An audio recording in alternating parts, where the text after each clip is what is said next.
Thomas Weather. The Rich Thomas Weather Network, brought to you by these fine sponsors. Hear Rich's forecast hourly on these Blue Water Broadcasting radio stations. Hey, good morning, everybody. Happy Friday. It is the 23rd day of September, and it feels great out here this morning after what was a very hot Thursday. You know, the last few hours of summer were extremely hot with a high of 97 and a heat index of 104, and today will be a whole lot nicer.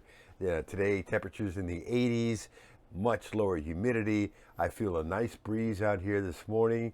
It should be a great Friday and a good night for high school football tonight, and a great Saturday for college football tomorrow with comfortable temperatures. And then as we get into Sunday, I think another front will be approaching with maybe a small chance of showers like yesterday. Yesterday, I don't know if you got any rain at your house. The airport had zero. I had zero, but there were some nice little showers ahead of that front on the radar. And I think that'll be the same situation again on Sunday. Some spotty afternoon storms before some really nice air arrives for Monday and into much of next week with lows at night falling back into the 50s. That is your forecast discussion about our weather. The tropics, as you know, are on fire. There are 5 disturbances being tracked by the National Hurricane Center. Let's talk about the tropics now on this video discussion.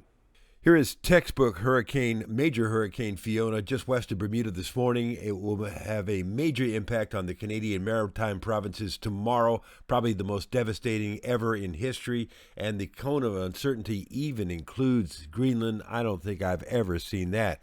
Meanwhile, the National Hurricane Center has their hands full. They are tracking 5 disturbances, including Gaston and 2 new invest out there in the far eastern Atlantic. One of them, 90L, has a 70% chance of development. 98L is the one we care about. The next 2 names available on the list, by the way, are Hermine and Ian. So 98L at that very low latitude has a chance of becoming perhaps a tropical storm sometime over the weekend, and then eventually maybe a hurricane by, let's say, Sunday night into Monday. The GFS, which yesterday morning was pointing towards Lake Charles, Louisiana, is now favoring Florida.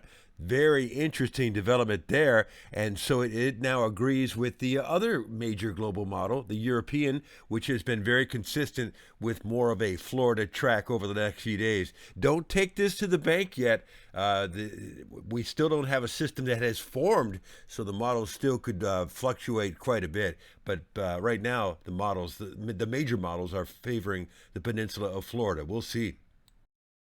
All right, so there you go. We have a lot to talk about in the next few days as we continue to watch Invest 98L, which could be another historic storm potentially for somebody, maybe Florida, maybe somebody else. I don't know. We'll see.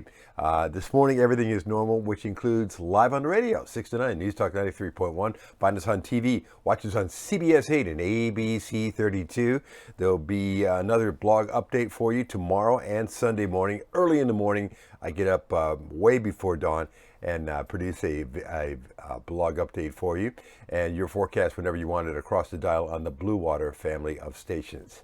That's it. I'm done on this Friday. I hope you have a great weekend. The weather should be pretty nice, especially I think today is going to be gorgeous. I'll see you later. Have a good one. Rich Thomas Weather.